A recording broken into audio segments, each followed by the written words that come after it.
Hello. My name is Charles Oliver. I'm Sam's dad, and I just want to say thanks. Well, I'm going to say a few things. This is overwhelming. I had no idea what kind of love that there was for my son. And thank you. And I guess this is a good practice for this coming weekend when we have the formal funeral in Washington State.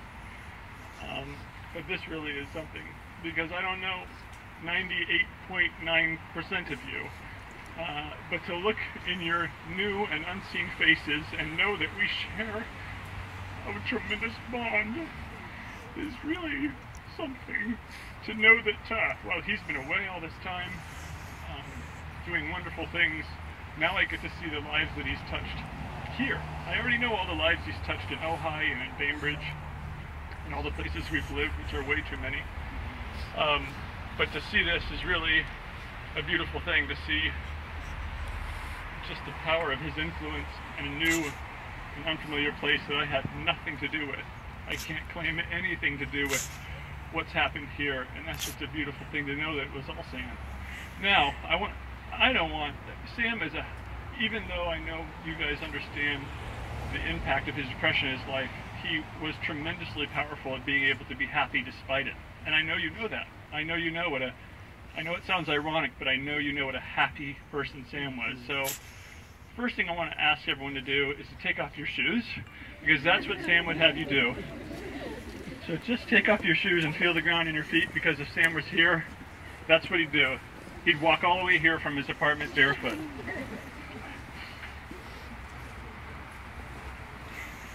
Maybe we can, okay, I'm taking off my socks too.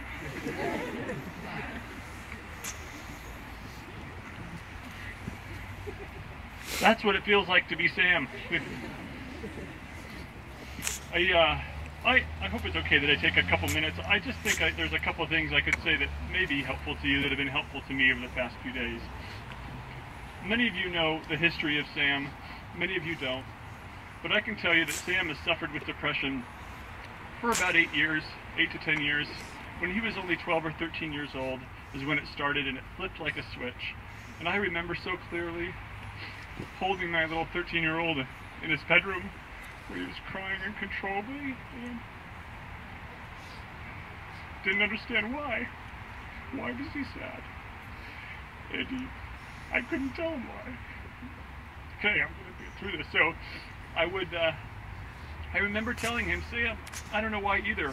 All I can tell you, I was just sharing this earlier, is you're like a cockpit in a plane. There's 1,000 buttons and 2,000 lights.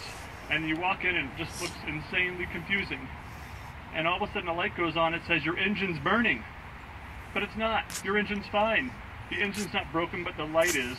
And so you have this feeling that I should be anxious, I should be scared, I should be sad. There's nothing to be anxious or scared or sad about. And that little indicator in his life was broken. And that's really, in a simple way, that's what it is for Sam, I think. It has been for Sam all these years. And that's been his struggle. And I say that to you not to feel sorry for him. I say that for you to understand him. And the thing that to me that is most impressive about my boy is that for all these years, he's had this darkness and this depression that have weighed him down. And every day, I can promise you, because he would open up to a few people, myself, one of them, my wife, some of his roommates I know, Ira Wool, who was here, and his beloved counselor. Every day of his life, I'm pretty confident that he fought a battle with that depression. And every day, he won that battle because he would come out happy and he would bring so much light. We always joke around, when Sam comes home, our house is totally different. He's like a bull in a china shop. First of all, he breaks everything. He could be home for 2 minutes and he's broken like $500 worth of stuff. But at the same time, there's so much energy that we get with that it's worth it. And his brothers and his sister just love him and adore him because of that energy. And I know that's what you love about him too. But that energy and that joy, imagine putting that on every day, knowing that you are fighting that battle deep inside you at the same time. Again, I tell you that not to feel sorry for him, but to understand him and to understand that he fought this battle for such a long time. And I can promise you that now, he's free. He's free of that. And that, in some small way, gives me a great deal of peace to know that. I also want to share with you one other thought.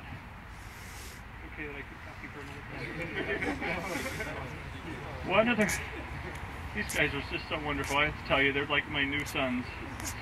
I just want to share one other thought with you, that at the end of the day, Sam died of a disease. He died of depression, and it's no different than if he died of cancer or if he died of any other disease. And I really hope you all understand that. I received an email today from a close friend who reminded me of that idea, and he said to me, he was so intuitive because he knew what I was going through. For the last 3 days, I've been asking myself questions over and over. What if I had done this? What if I had done that? What if I had said I love him again one more time before, 2 days before he died? I saw him, I had dinner with him 2 days before, and it was just a wonderful experience. He seemed like he was on top of the world.